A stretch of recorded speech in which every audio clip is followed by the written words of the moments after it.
بنت وحید کی طرف سے کہ اگر 7 لوگ مل کر قربانی کرتے ہیں اور ایک کی نیت خراب ہے تو کیا حکم ہوگا؟ 7 لوگ مل کر قربانی کرتے ہیں کی صورت یہ بنے گی کہ بڑا جانور ہے، یعنی گائے ہے، اونٹ ہے، کیونکہ 7 حصے تو اسی کے اندر ہوتے ہیں۔ اب 7 میں سے کسی ایک کی نیت خراب ہے، تو نیت کی خرابی کا مطلب کیا بنتا ہے؟ تھوڑا سا اس کی وضاحت کی ضرورت ہے کہ نیت خراب کیا ہے۔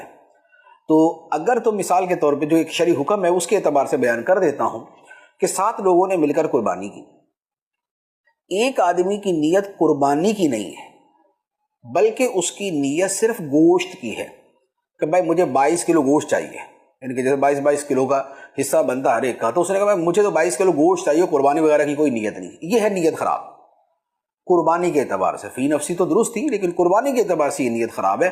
اب ایسی صورت میں نہ تو اس کی قربانی ہوگی جس نے صرف گوشت کی نیت کی، اور نہ بقیہ 6 افراد کی قربانی ہوگی۔